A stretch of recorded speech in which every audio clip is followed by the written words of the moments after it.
परम पूज्य गुरुदेव और वंदनीय माता जी का दर्शन करने का सौभाग्य हमें 1980 दिसंबर में प्राप्त हुआ।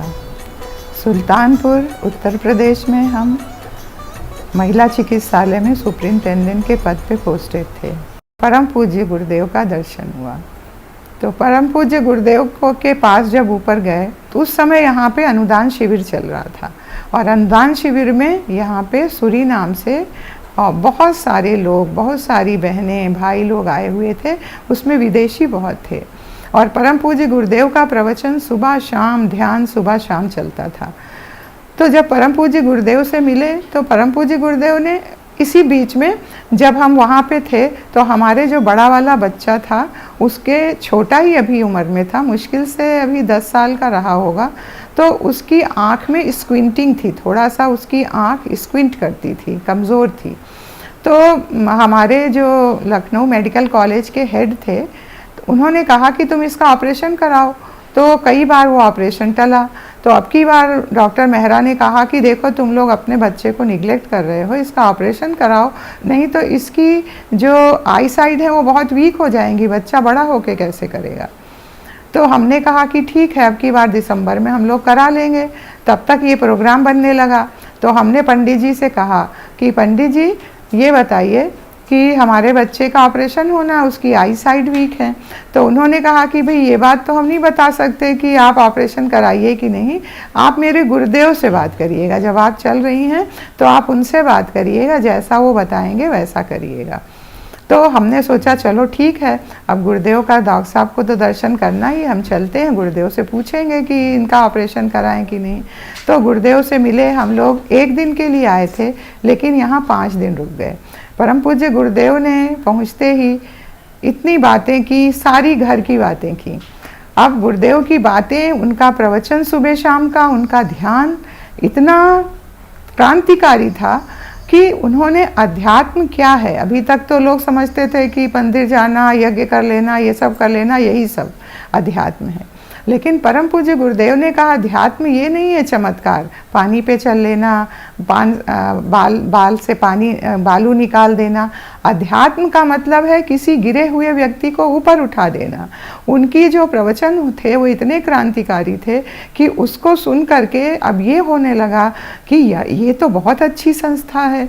और जिस काम के लिए आए थे कि बच्चे की बात पूछेंगे वो तो भूल गए। उसके बाद फिर परम पूज्य ये लगने लगा कि अब यहाँ दीक्षा लेना, हमको दीक्षा मालूम नहीं थी क्या होती है, क्योंकि दीक्षा कभी लिया नहीं था और आर्य समाज में दीक्षा दी नहीं जाती, तो दीक्षा मालूम नहीं थी। तो पंडित जी ने कहा इस समय तो प्राण दीक्षा दी जा रही है, आप लोग प्राण दीक्षा ले लीजिए। तो खैर गुरुदेव से प्राण दीक्षा हुई और जो दीक्षा हुई तो उसमें समयदान था। तो हमने सोचा कि भाई समयदान कैसे करेंगे, बच्चे भी छोटे हैं और छुट्टियाँ भी नहीं मिलती, तो 1 महीने की अर्न लीव मिलती थी। तो हमने कहा कि ठीक है, महीने में, साल में 1 महीने आ करके यहाँ पे ब्रह्म वर्चस्व में शोध का काम करेंगे, क्योंकि और सब चीज़ें तो उतना ज्ञान था नहीं कि प्रवचन देना है और ऐसा यज्ञ कराना है, संगीत करना है, ये सारी चीज़ें मालूम नहीं थी। और फिर उसमें लगने लगा इस 5 दिन में कि ये जो कार्य गुरुदेव के साहित्य को देख के, गुरुदेव की बातें सुन करके जब पहली बार मिले तो ऐसा लगा कि खाली खाना कमाना, पैसा, बच्चे, मकान, यही सब कुछ नहीं है, इसके अलावा भी कुछ करना है और वो करना है अपनी आत्मा के लिए। तो आप समझ लीजिए कि गुरुदेव कुछ नहीं, बस खाली बात बात में बच्चे कैसे हैं, एक दूसरे को इंजेक्शन तो नहीं लगाते रहते हमेशा, तो ये सारी बात करते करते ये ज्ञान करा देते थे कि तुम्हारी आत्मा भी कुछ है, उसके लिए भी कुछ करना है, वो भूखी प्यासी ना रहे, जिसको कि हम आत्मज्ञान कहते हैं, जिसको अध्यात्म कहते हैं। तो गुरुदेव का ऑरा इतना सशक्त था कि उसमें आते ही आदमी को ये लग जाता था कि ये भौतिक जीवन ही हमारा सब नहीं है, बल्कि इससे ऊंची भी कोई चीज़ है जो कि हमारी आत्मा है, उसके लिए भी हमको कुछ करना है, समाज के लिए करना है। और समाज भगवान की भगवान का ये बनाया हुआ उनका स्वरूप है भगवान का, इसलिए उसके लिए हमको बहुत कुछ करना चाहिए। तब हम लोगों ने ये डिसाइड किया कि अब अपना कमाना खाना तो एक व्यक्ति करेगा, लेकिन एक व्यक्ति पूरा अपना समर्पण भाव से परम पूज्य गुरुदेव का काम करेगा। क्योंकि डॉक्टर साहब ने शुरू से बहुत ही ज़्यादा अध्यात्म, ये पुत्रेष्ठ यज्ञ से पैदा हुए थे। कई साल इनकी माताजी ने गायत्री मंत्र की साधना की थी, तब पैदा हुए थे। तो हमने कहा कि ये काम आप गुरुदेव का करिए, हम बच्चों को देख लेंगे। और ये डिसाइड करके हम लोग यहाँ से चले गए। उसके बाद यहाँ से गए ही थे कि उसके दूसरे महीने परम पूज्य गुरुदेव सुल्तानपुर में शक्तिपीठ के उद्घाटन में आ गए। परम पूज्य गुरुदेव उद्घाटन में आए तो बहुत खुशी हुई। परम पूज्य गुरुदेव, हम लोग वहाँ खड़े थे, परम पूज्य गुरुदेव की विदाई हो रही थी, बहुत दूर खड़े थे एक टीले पर। हमारे मन में आने लगा कि अगर कितना अच्छा होता कि गुरुदेव हमारी कार में बैठ जाते। तो हम लोग खड़े थे, कार जो है कि जैसे ही गुरुदेव आएंगे, लखनऊ से बहुत सारी गाड़ियाँ आई थीं और उनके लिए लगी थी कि गुरुदेव उसमें जाएंगे। लेकिन परम पूज्य गुरुदेव उठे और बिना कुछ सोचे समझे हमारी कार के पास आके खड़े हो गए। तो हम लोगों ने अपनी कार खोली और गुरुदेव को बिठा लिया। तो ये मन की बात, आप सोचिए कि गुरुदेव मन की बात कैसे जानते थे। और हम लोग की कार पे बैठे और चला दिया कार और चलने लगी। तो चलते चलते गुरुदेव ने एक जगह रोका, यहाँ रोक दो। तो लगा कि यहाँ क्यों गुरुदेव रोक रहे हैं, यहाँ तो कोई नहीं है। लेकिन जैसे ही रुकी, बहुत सारे लोग निकल आए। कोई गुरुदेव की आरती करने लगा, कोई पैर छूने लगा, और गुरुदेव सबसे बड़े प्यार से बोलने लगे, तेरी वो बेटी, सबका नाम लेकर। हमको लगा कि ये सब बच्चों के नाम कैसे जानते हैं और ये कहाँ से आ गए सब इतने सारे लोग। उसके बाद जब दूसरी जगह गाड़ी रुकी, जहाँ की रेलवे क्रॉसिंग थी, तो रेलवे क्रॉसिंग पे कोई नहीं पहचान रहा। तो गुरुदेव ने ये आभास कराया कि जैसे भगवान राम आए थे तो बहुत लोगों ने उनको पहचान लिया था और आगे बहुत लोगों ने उनको पहचान ही नहीं पाया। तो इसी तरह से भगवान राम भी आए थे। ये अनुभूत छोटी सी कराई उन्होंने। उसके बाद हम लोग लखनऊ पहुँचे। लखनऊ में फिर बहुत बड़ा कार्यक्रम था, बहुत भीड़ थी। उसके बाद फिर परम पूज्य गुरुदेव का एक डॉक्टर थी, उनके हस्बैंड आईएएस थे, पंत जी। तो पंत जी के यहाँ, उनका गुरुदेव के यहाँ सारे आईएएस की मीटिंग थी। तो उसमें उन्होंने सबको बुलाया था। तो हम लोगों ने कहा कि हम लोग भी चलते हैं, क्योंकि गुरुदेव का ऐसा व्यक्तित्व था कि उसको छोड़ने का मन नहीं करता था। तो हम लोग वहाँ गए। तो अभी 2 महीने पहले गुरुदेव से मिले थे। तो हम लोगों ने सोचा भाई यहाँ के पुराने कार्यकर्ता होंगे, वो सब अंदर रहें। हम लोग बाहर खड़े थे। तो परम पूज्य गुरुदेव ने इशारे से बुलाया कि अंदर आ जाओ। तो हम लोग अंदर गए। तो उनकी वाइफ डॉक्टर थी, वो भी पीएमएस में थी। तो उनसे कहते हैं, देखो ये गायत्री है और ये डॉक्टरों की कप्तान है। तो हमने सोचा गुरुदेव ने डॉक्टरों की कप्तान बना दिया। तो आप समझ लीजिए, वो डॉक्टरों की कप्तान कहना गुरुदेव का वो ब्रह्म वाक्य था। जैसे ब्रह्मास्त्र चल जाता है तो अपना कार्य पूरा करके लौटता है। तो धीरे धीरे हमने सोचा गुरुदेव ने कप्तान कहा है तो कुछ मतलब होगा इसका। तो वो बात तब पूरी हुई जब हमारा प्रमोशन होता गया। एक के बाद एक प्रमोशन होते गए। बहुत लोग सीनियर थे, सब पीछे हटते गए। और जब हमारा डायरेक्टर जनरल का प्रमोशन होना था तब तो कमाल हो गया। मतलब सब सीनियर जो है वो पीछे हो गए। मायावती जी की गवर्नमेंट थी। लोग कहते थे भाई यहाँ डीजी के प्रमोशन के लिए बहुत पैसे देने पड़ते हैं, बहुत कुछ करना पड़ता है। तो कुछ भी नहीं करना पड़ा और डायरेक्टर जनरल का प्रमोशन हो गया। तो कहने का मतलब है कि गुरुदेव जो कह देते थे वो ब्रह्म वाक्य हो जाता था, वो पीछे लग जाता था और वो पूरा हो कर के रहता था। तो इस तरह से गुरुदेव वहाँ पे अपना किया। उनका वहाँ से विदाई हुई, स्टेशन से विदाई हो गई परम पूज्य गुरुदेव की। और उसके बाद हम लोग लखनऊ से सुल्तानपुर फिर आने के लिए तैयार हो गए। रास्ते में आ रहे थे तो हमको आँख से आंसू निकलने लगे। तो डॉक्टर साहब ने कहा तुम रो क्यों रही हो? तो हमने कहा हमें पत्ती पत्ती में गुरुदेव दिख रहे। हमारे घर में, मतलब हमारे मायके में, हमारे फादर के कमरे में एक फ़ोटो थी, बहुत बड़ी फ़ोटो लगी हुई थी राधा कृष्ण की, और वो राधा कृष्ण जो थे वो एक कदम के पेड़ के नीचे खड़े थे, और उसमें उस चित्रकार ने पत्ती पत्ती में राधा कृष्ण दिखाए थे। तो बचपन में हम सोचते थे कि ऐसा कैसे हो सकता है कि पत्ती पत्ती में भगवान हो। तो वो पत्ती पत्ती में भगवान, गुरुदेव ने अपना दर्शन कराया कि हम पत्ती पत्ती में हैं, हम भगवान राम के रूप में यहाँ आए हैं। अब कुछ लोग समझ पाते हैं और कुछ लोग नहीं समझ पाते। तो इस तरह से भगवान के रूप में परम पूज्य गुरुदेव ने दर्शन दिया। तब से हम लोग का समर्पण, डॉक्टर साहब का हमारा समर्पण, एक आदमी टोटल गुरुदेव का काम करेगा, इस बात के लिए हम लोग चलने लगे। हम सुल्तानपुर में रह के काम करने लगे। और हाँ, जब गुरुदेव के पास आए थे तो गुरुदेव चलते वक्त कहते हैं, और तेरे बच्चे कैसे हैं? उसकी आंखें ठीक हैं। हमने सोचा कि इनसे तो हमने कहा नहीं कि उसकी आंखें कमज़ोर हैं, उसका ऑपरेशन होना है, क्योंकि वो तो हम भूल गए थे।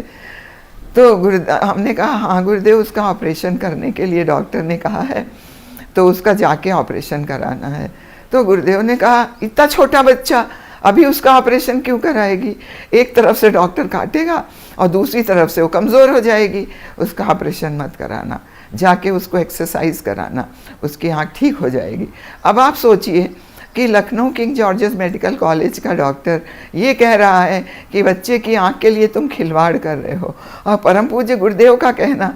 तो हमको लगा कि ये तो भगवान कह रहे हैं, इसलिए ऑपरेशन नहीं कराना है, अब तो इसको एक्सरसाइज कराना है।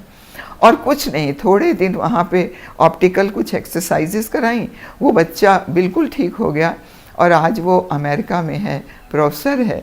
तो कहने का मतलब है कि गुरुदेव का दर्शन हमको तो भगवान राम के रूप में हुआ, किसी को किसी रूप में रहा होगा। और चमत्कार की बात तो हम क्या कहें, हमारे ब्रदर जो आर्मी में थे, कर्नल थे वो, और कश्मीर में पोस्टेड थे, उस समय वहाँ वॉर चल रही थी। उस समय उनका जो है हार्ट MI हुआ, हार्ट अटैक हुआ, और वो 90% डिसेबिलिटी पे वहाँ से वो रिटायर कर दिए गए। तो हम सोचते थे कि वो रिटायर्ड हैं, हार्ट पेशेंट हैं, किसी दिन दूसरी बार अटैक हुआ वो मर जाएंगे। तो फिर हमने अपने फादर से कहा कि परम पूज्य गुरुदेव ने कितने लोगों को ठीक कर दिया, आप उनसे करिए कि गुरुदेव का दर्शन करें और गुरुदेव से आशीर्वाद लें, शायद वो भी ठीक हो जाएं। तो हमारे फादर ने हमारे ब्रदर से कहा कि तुम एक बार, वो पहले से गुरुदेव को जानते थे, क्योंकि जब गुरुदेव ने वो महायज्ञ किया था 58 वाला, तब हमारे फादर वहाँ, क्योंकि वो IPS ऑफिसर थे, तो उनको गवर्नमेंट ने भेजा था कि जाके देख के आओ कि नरमेध यज्ञ क्या होता है, उसमें मनुष्य की बलि तो नहीं चढ़ेगी। तो परम पूज्य गुरुदेव को तब से जानते थे। और अपने घर में जब उन्होंने अपनी अखंड अग्नि जलाई थी, तो अखंड यज्ञ करते थे, वो अखंड अग्नि जलती थी, तो उसको देखने भी वो गए थे, परम पूज्य गुरुदेव की अग्नि कैसे जलती है। तो उन्होंने कहा हमारे ब्रदर से कि हम चलेंगे और तुम हमारे साथ चलो और वहाँ दर्शन करो।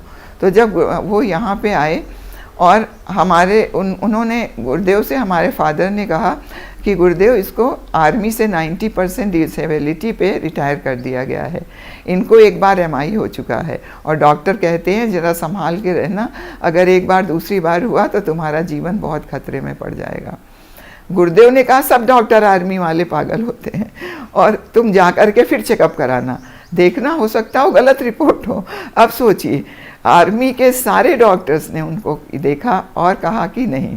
और अब की जब उनका एनुअल चेकअप होता था, अब एनुअल चेकअप में गए तो कहीं कोई ना पुराना ब्लॉकेज ना कोई नया, वो बिल्कुल ठीक हो गए, और जीवन भर उनको हार्ट की कोई प्रॉब्लम नहीं हुई।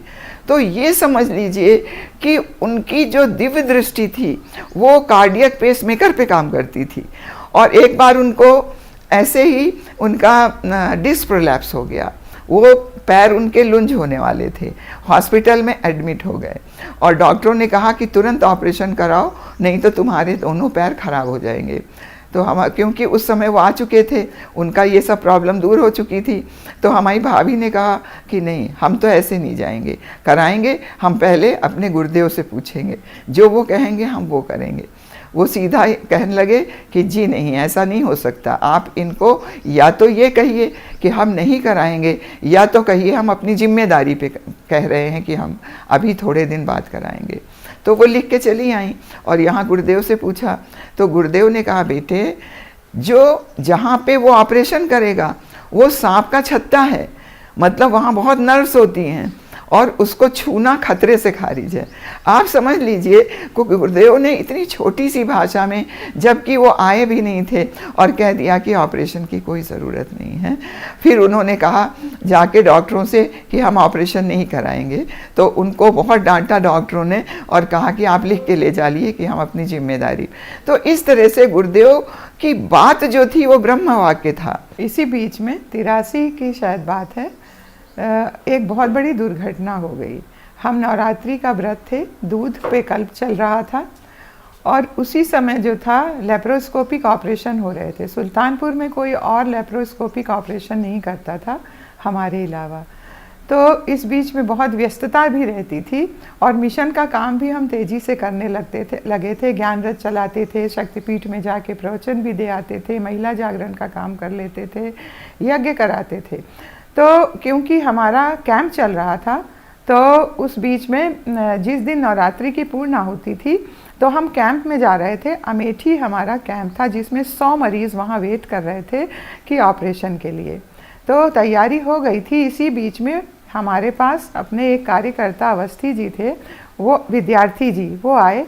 उन्होंने कहा दीदी आज आप 2 मिनट के लिए चलिए, आज पूर्ण आहुति है, बहनों को बड़ा उसमें उत्साहवर्धन हो जाएगा। तो हमने कहा विद्यार्थी जी हमारा तो कैंप है, हमारा तो गाड़ी लगी हुई है, हमें जाना है। उन्होंने कहा 2 मिनट के लिए चलिए, थोड़ा ही 2 मिनट उनका प्रोत्साहन कर दीजिए। तो हमने सिस्टर से कहा सिस्टर आप रुकिए, हम अभी आते हैं शक्तिपीठ से।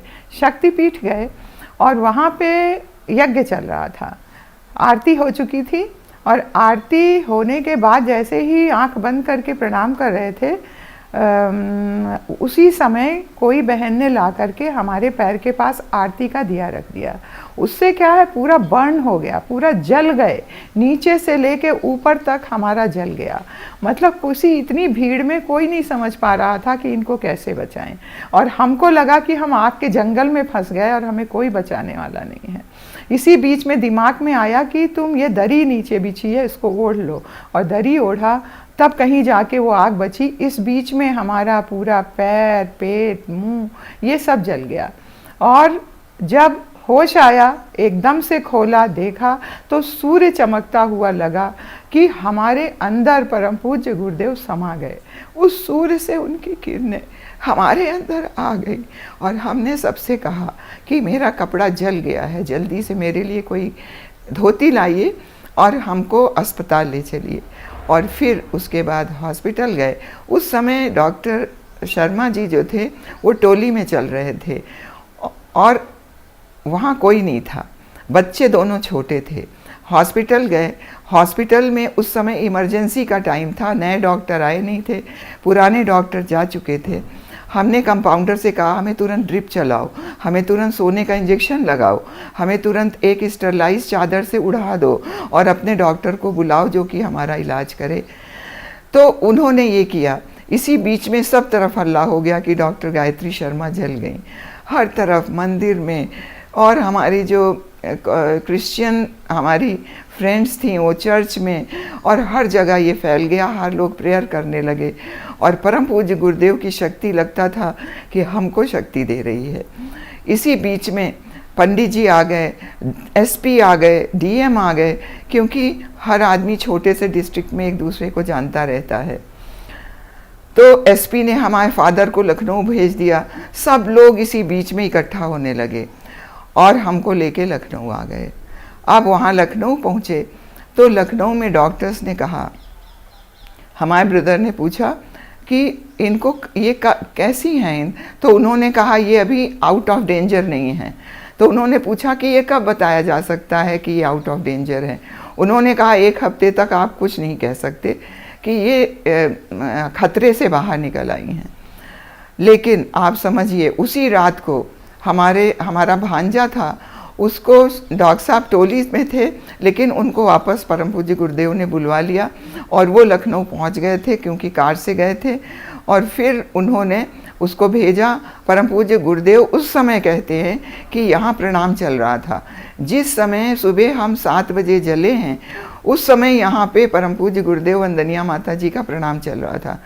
और लोग बताते हैं उस समय के कि उस समय गुरुदेव उठ करके कभी बीच से नहीं उठते थे। उस दिन उठ करके वो अपने कक्ष में चले गए और बाद में वंदनिया माता जी से उन्होंने बताया थोड़ी देर बाद जब उतरे होंगे कि बेटी गायत्री पे कोई दुर्घटना हो गई है और उनके घर से कोई आता है तो हमें तुरंत सूचना दो। तो इसी बीच में वो लड़का दूसरे दिन सुबह पहुंचा। परम पूज्य गुरुदेव ने उसको बुलाया और एक एक चीज़ पूछी कि उसको कहाँ कहाँ कष्ट है। हमने कहा था उससे कि तुम जाके हमारी एक एक चीज़ बताना, हमारा हाथ कहाँ जला है, फेस कहाँ जला है। तो उसने एक एक चीज़ बताई और परम पूज्य गुरुदेव ने कहा नंबर 1, नंबर 2, ऐसे वो बताता गया, वो गिनते गए। और उससे क्या हो गया, उससे कहा कि अब तुम जाओ, तुम्हारा काम ख़त्म, मेरा काम शुरू। तो उससे क्या हुआ, गुरुदेव की उनकी जो रेस थी वो हमारे एक एक घाव को ठीक करने लगी।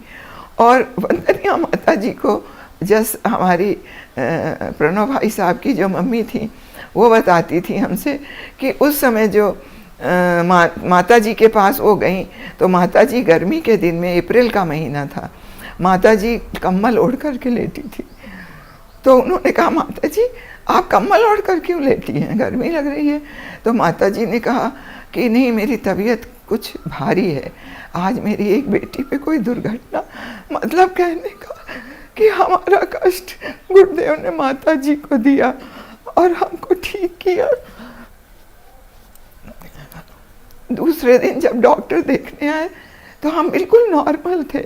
उन्होंने कहा अरे ये तो बिल्कुल ठीक है, तो इनको ड्रिप चलाने की ज़रूरत नहीं है, अब इनको आप कुछ खाने को दीजिए, पीने को दीजिए।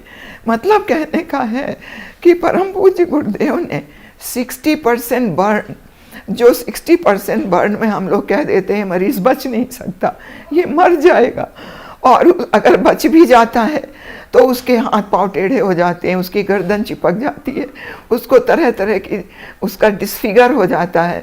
लेकिन गुरुदेव की इतनी महान कृपा कि उन्होंने हमको बचाया भी और कोई भी हमारे अंदर डिसफिगर नहीं होने दिया। कई महीने के बाद जब करीब 6, 7, 8 महीने बीते तो खाली हाथ में घाव रहे, मतलब सब ठीक हो गया था लेकिन एक हाथ में घाव बना रहा था। तो उससे क्या था कि हम आ सकते थे यहाँ और बड़ा लगता था कि गुरुदेव का दर्शन करने चलेंगे। अब गुरुदेव का दर्शन करने जब आए, वहाँ से ऊपर गए तो ऊपर जाते ही हमने कहा गुरुदेव हमने ऐसा क्या पाप किया था कि इतना हम जल गए और जल करके इतना कष्ट हुआ। तो गुरुदेव ने कहा बेटी अग्नि परीक्षा होती है, सीता जी ने क्या पाप किया था, सीता जी की अग्नि परीक्षा हुई थी, तेरी भी अग्नि परीक्षा हुई। हमने कहा अच्छा गुरुदेव सीता जी ने क्या पाप किया था। तो हमने कहा नहीं गुरुदेव, हमने कहा कि हम लोग के शासन में जो नौकरी करता है उसमें अबॉर्शन करना पड़ता है, किसका करती है। तो हमने कहा कि जो कन्याएं आ जाती हैं, बहुत सारी विडो औरतें आ जाती हैं, बहुत सारी ऐसे आती हैं जिनके बहुत सारे बच्चे हैं। तो गुरुदेव ने कहा बेटा तू तो युग धर्म का निर्वाह कर रही है, आजकल पॉपुलेशन इतनी तेजी से बढ़ रही है जनसंख्या कि जनसंख्या को रोकना युग धर्म है। तो तुम युग धर्म का मतलब अगर अंदर कोई ऐसी ग्लानि रहती थी तो गुरुदेव उसको ऐसा कहते थे कि आदमी के अंदर की हीन भावना खत्म हो जाती थी। परम पूज्य गुरुदेव वो कोई व्यक्ति नहीं थे, वो शक्ति थे और शरीर छोड़ने के बाद भी उनकी जो सूक्ष्म शरीर थी वो काम करती थी और अपने सूक्ष्म शरीर से वो कई जगह काम करते थे और लोगों के पास उनकी सूचना परापश्यन तिवारी से पहुंच जाती थी। तो कहने का मतलब है वो उनका व्यक्तित्व जो था वो बहुत विशाल था, मल्टीफेरियस था। मतलब हम लोग को 10 किताबों के नाम नहीं याद होंगे कि परम पूज्य गुरुदेव ने 10 कौन सी किताबें लिखी, लेकिन उन्होंने 3000 पुस्तकें लिख दी। अब आप सोच लीजिए कि वो प्रज्ञा के अवतार हैं। तो इस तरह से गुरुदेव एक तरफ प्रज्ञा के अवतार हैं, दूसरी तरफ उनकी जो चेतना थी वो कहते हैं कि 5 में डिवाइडेड थी। वो 5 शरीर से काम करते थे। गुरुदेव ने कहा कि जितना कोई एक जीवन में काम करता है, हम उतना काम 5 जीवन से कर देते हैं। तो आप सोचिए ये 3000 पुस्तकों का लिखना, हर व्यक्ति के बाद परम पूज्य गुरुदेव कहते थे, एक प्रवचन में उन्होंने कहा है कि देखो मैं यहाँ प्रवचन दे रहा हूँ, और 3-4 जगह का नाम बताया कि आप जाकर के वहाँ पता लगाना। इसी समय इसी दिन मैं वहाँ भी प्रवचन दे रहा था। तो बाद में जब पता लगाया गया तो गुरुदेव उसी समय, उसी दिन, उसी तारीख को वहाँ भी प्रवचन दे रहे थे। तो कहने का मतलब है कि वो एक शरीर से काम नहीं करते थे, वो अपने 5 शरीर से काम करते थे। 5 कोश होते हैं, अन्नमय, प्राणमय, मनोमय, विज्ञान, आनंदमय कोश, और उन 5 कोश को जागृत करके परम पूज्य गुरुदेव अपने इस समय काम करते थे। तो तपस्या की मूर्ति तो थे ही परम पूज्य गुरुदेव, ज्ञान की मूर्ति तो थे ही, और अपने 5 कोश से भी काम करते थे। सबका पीड़ा निवारण करते थे, प्रेम के सागर थे। जो कोई उनके पास जाता था, हर आदमी कहता था गुरुदेव हमसे प्यार करते थे। और गुरुदेव कहते भी थे, बेटा कभी कोई तुमको कुछ भी कहे कि तुम्हारे गुरुदेव इतने बड़े लेखक हैं, इतने बड़े ज्ञानी हैं, कुछ भी मान तो तुम कह देना, उसको चाहे मानना ना मानना, लेकिन कोई कहे कि तुम्हारे गुरुदेव तुमसे प्यार नहीं करते थे तो ये कभी मत मानना, क्योंकि मेरा केवल एक ही सूत्र है, प्रेम प्रेम प्रेम। और हमारा प्रेम ही जो है वो जीवन है। और प्रेम पर गुरुदेव ने कितने साहित्य लिखे हैं, प्रेम ही परमेश्वर है। और आंतरिक उल्लास का विकास, इसमें परम पूज्य गुरुदेव ने लिखा है कि प्रेम के द्वारा जो है वो परमात्मा भी कब्जे में आ जाता है। प्रेम ही परमेश्वर है। जिससे पूछिए वही यही कहता है कि परम पूज्य गुरुदेव वंदनीय माता जी हमको बहुत प्यार करते थे, हमें खाना खिलाते थे, हमें सामने बिठाल कर बातें करते थे। तो गुरुदेव की तो जो पर्सनैलिटी थी वो मल्टीफेरियस थी। इसके अलावा आप सोचिए कि आंतरिक ऊर्जा उनकी कितनी थी, वो कैसे उनके अंदर वो बल था, उनके अंदर वो रेज निकलती थी, जिससे कि वो एक क्रिमिनल जो उनके ऊपर अटैक करने आया था, हमारे फादर क्योंकि पुलिस में थे, उन्होंने उस रिवॉल्वर को जांच कराया और उस जांच में पाया गया कि उस आदमी ने जिसने गुरुदेव के ऊपर रिवॉल्वर चलाया था उसने 5 फायर किया और 5 फायर मिस फायर हो गए, मतलब जैसे पड़ाका भुस हो जाता था। बाकी जो उसके अंदर कार्ट्रिजेस थी वो सब लाइव कार्ट्रिजेस थी। कहने का मतलब है कि उसने गुरुदेव के ऊपर जो रिवॉल्वर चलाया वो गुरुदेव की अंदर की जो ऊर्जा थी, जो शक्ति थी, उससे मिस फायर हो गई और उनके ऊपर असर नहीं हुआ। लेकिन वो एक लीला करने के लिए उसको क्योंकि भगाना था तो उसका डर के मारे रिवॉल्वर छूट गया और फिर उसने अपना छुरा निकालना, क्योंकि वो एक प्रोफेशनल मर्डरर था। अब किसी के कहने से बदमाशों के आ गया था और उसने अपना छुरा चलाया। गुरुदेव ने उसका हाथ पकड़ा और गुरुदेव का हाथ उसने खींच लिया तो वो उनका हाथ कट गया। तो उसने गुरुदेव ने उसको धक्का दिया कि तू भाग जा, नहीं तो तुझको लोग यहाँ मार डालेंगे। सोचिए, इतने दयालु और इतने शक्तिशाली, इतने पराक्रमी और उतने ही शालीन। परम पूज्य गुरुदेव ने कहा है यही देव संस्कृति है, पराक्रम और शालीनता। तो परम पूज्य गुरुदेव के अंदर वो शक्ति थी। एक बार हमारे पिताजी से हमने पूछा कि आप ये बताइए कि गुरुदेव को हम लोग भगवान कहते हैं, तो आप उनके ऊपर उसने अटैक कैसे किया?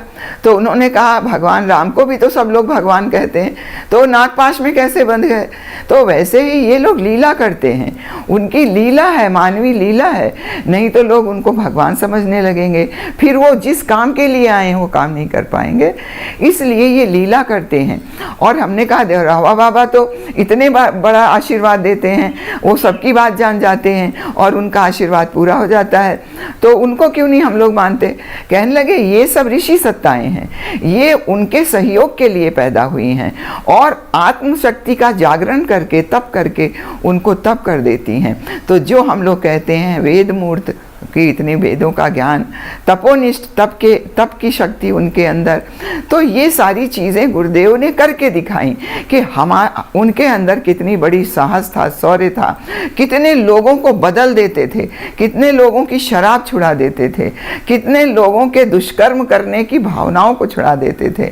तो गुरुदेव के तो अंदर वो शक्ति थी, इतना बड़ा चुंबकत्व था उनकी पर्सनालिटी में कि जो एक बार आ जाता था फिर छोड़ने का मन नहीं करता था। प्यार के सागर थे हमारे गुरुदेव, ऐसी उनकी पर्सनालिटी थी। परम पूज्य गुरुदेव वंदनिया माता जी को कहते थे कि वो आपकी माता जी नहीं है, मेरी भी माता जी हैं। परम पूज्य गुरुदेव वंदनिया माता जी को शक्ति मानते थे और उनकी शक्ति कहते थे अगर तुमको कुछ अगर भौतिक उपलब्धि प्राप्त करनी है तो वंदनिया माता जी के पास जाना, और आध्यात्मिक उपलब्धि तुमको चाहिए, आत्मिक उत्थान चाहिए तो मेरे पास आना। तो परम वंदनिया माता जी को लोग ऐसे सोचते थे जैसे वंदनिया माता जी जैसे हाउसवाइफ होती हैं ऐसे होंगी, लेकिन ऐसी बात नहीं थी। वंदनिया माता जी शक्ति का स्वरूप थी। उनके अंदर वो शक्ति थी जो वो तप करके परम पूज्य गुरुदेव को उन्होंने योगदान दिया। परम पूज्य गुरुदेव को इतना तप करने के लिए वंदनिया माता जी ने भी तप किया, उतना ही तप करके उन्होंने गुरुदेव को भी शक्ति दी और अपने को भी शक्ति से भर लिया। आप समझ लीजिए रोग प्राणिक हीलिंग करते हैं कि प्राणिक हीलिंग से ये रोग ठीक हो जाएगा, और वंदनिया माता जी मात्र देख लेती थी और लोग ठीक हो जाते थे। हम आपको अपने घर की बात बताते हैं, हमसे छोटे ब्रदर हैं, बहुत लंबे चौड़े हैं, तो उनके पैर में फुट में फ्रैक्चर हो गया और महीनों से ठीक नहीं हो पाता था, और यहाँ पे शादी पड़ गई हमारी भतीजी की तो उसको आना पड़ा तो स्टिक लेके किसी तरह वो चल फिर करके चलते थे, ऊपर भी नहीं जा पा रहे थे। बड़ी मुश्किल से वंदनिया माता जी के पास ऊपर हॉल में पहुँचे, तो चलना तो दूर, वो प्रणाम कैसे करते लेट करके, तो किसी तरह से लेट के दंडवत प्रणाम करने लगे। बड़ा कष्ट था। अरे माता जी ने कहा अरे क्या हो गया इसको। हमने कहा माता जी इसके पैर में फुट में फ्रैक्चर हो गया था और ये चल नहीं पाता, इसको बहुत दर्द है। अरे कहाँ हुआ तेरे फ्रैक्चर? और वो हमने कहा बताओ माता जी को कि कहाँ फ्रैक्चर हुआ, उंगली रखो। तो उसने उंगली रख के बताया माता जी को, माता जी यहाँ हुआ। माता जी ने देखा उसको। आप ताज्जुब मानेंगे कि वहाँ से उतरते उतरते उसकी छड़ी छूट गई और वो यहाँ से दिल्ली बस में चढ़ के गया, तब से उसके पैर में कुछ नहीं हुआ। तो माता जी का तो देखने मात्र से फ्रैक्चर हील हो जाते थे, और माता जी के कहने से, जिसको जब जीजी के कहने से सब कुछ हो जाता है, तो माता जी के कहने से, वो कहानियाँ तो बहुत हैं कि वो एक यहाँ पे कार्यकर्ता थे, उनका बच्चा उन्हीं के ट्रैक्टर से वो बैक कर रहे थे, तो उसमें उसकी डेथ हो गई, दब गया और उसके ब्रेन में चोट आ गई, हेमरेज से डेथ हो गई। बड़े दुखी थे, यहाँ आए माता जी के पास, तो माता जी रोने लगे। माता जी ये वो, माता जी ने कहा उसको जाना था, जानने दे, तेरे लिए नहीं था ऐसा वैसा। नहीं माता जी। तो माता जी ने अच्छा ठीक है, मैं तुझको वही आत्मा को बुला दूं? हाँ माता जी बुला दीजिए। तो फिर वो वही बच्चा पैदा हुआ, और वो जब बच्चा पैदा हुआ तो उसके यहाँ हेड में उसके वहीं पे एक स्कार था, मतलब जहाँ बच्चे को चोट लगी थी उसी स्कार के साथ वो बच्चा पैदा हुआ, वही बच्चा पैदा हो गया। तो सोचिए उसी आत्मा को बुलाने की शक्ति माता जी के अंदर थी, हीलिंग पावर थी। और आप सब जानते हैं कि परम पूज्य गुरुदेव के बाद वंदनिया माता जी ने अखंड ज्योति का संपादन का, मतलब सोचिए कितना ज्ञान था उनको। अखंड ज्योति का संपादन करती थी और वो पहले से संपादन बहुत ज़्यादा भावनाशील और बहुत अच्छा था, सब लोग बहुत अप्रिशिएट करते थे। इसके अलावा पूरे संगठन को चलाने का काम वंदनिया माता जी ने पूरे साहस से पूरे संगठन को एक बनाते हुए, अपने प्रेम को लुटाते हुए इतना बड़ा संगठन खड़ा किया। इतने बड़े बड़े उन्होंने यज्ञ कराए। कोई भी महिला आज तक किसी ने अश्वमेध यज्ञ नहीं किए। भगवान राम ने किया होगा, भगवान कृष्ण ने राजसूय यज्ञ किया होगा, लेकिन कोई भी महिला ने यज्ञ नहीं कराए। वंदनिया माता जी के समय में इतने बड़े बड़े यज्ञ हुए, जिसका सबका संचालन वंदनीय माता जी के मार्ग निर्देशन में उनकी शक्ति से चला। ये समझ लीजिए कि गायत्री परिवार का कोई भी कार्यकर्ता जो कुछ कर रहा है वो अपने कारण नहीं कर रहा है, वो केवल गुरुदेव और माता जी की शक्ति और तपस्या का अंश लेके कर रहा है। क्योंकि जो दीक्षा हम लोग लेते हैं वो दीक्षा यहाँ कोई व्यक्ति नहीं देता, वो परम पूज्य गुरुदेव ने कहा है कि वो हमारी तरफ से दीक्षा होगी। और दीक्षा में क्या होता है, अपने तप का, अपने पुण्य का, अपने ज्ञान का अंश देता है गुरु, और वो सूक्ष्म रूप से तपस्या उनकी लग जाती है। और हम आप बिना गूंगे को बोलने वाला, गाने वाला और हर तरह का उसको बना देते हैं। तो ये जान लीजिए कोई भी कुछ कर रहा है वो केवल गुरुदेव और माता जी की शक्ति से कर रहा है। माता जी शक्ति स्वरूपा हैं और उनकी शक्ति भी मिल करके परम पूज्य गुरुदेव की शक्ति से इस मिशन को चला रही है। और कब तक चलाएगी, जब तक ये मिशन अपने लक्ष्य को नहीं पहुंच जाएगा। परम पूज्य गुरुदेव का आश्वासन है कि हम सूक्ष्म शरीर और कारण शरीर से तब तक रहेंगे जब तक युग निर्माण नहीं हो जाएगा, हर व्यक्ति का निर्माण नहीं हो जाएगा और परिवार और समाज का निर्माण नहीं हो जाएगा, युग निर्माण नहीं हो जाएगा। और आप युग परिवर्तन अपने सामने देख रहे हैं कि कैसे होता चला जा रहा है। अब हम क्या क्या कह सकते हैं, बहुत ही कम हमने बताया है। पता नहीं उनके अंदर क्या गुण थे, कौन कौन से गुण गाऊं।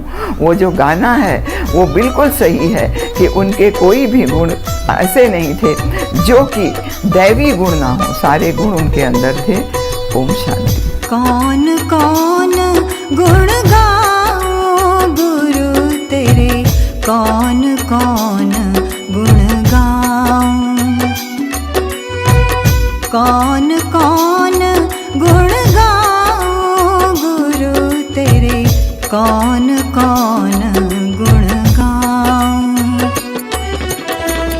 ब्रह्मा विष्णु महेश्वर सबके, ब्रह्मा विष्णु महेश्वर सबके, कौशल तुम में पाऊं गुरु तेरे, कौन कौन गुण गाऊं गुरु तेरे, कौन कौन गुण गाऊं। हमारे YouTube चैनल शांति कुंज वीडियो गायत्री परिवार को सब्सक्राइब करें एवं बेल आइकन जरूर दबाएं ताकि गायत्री परिवार की विभिन्न गतिविधियों की जानकारी आपको मिलती रहे।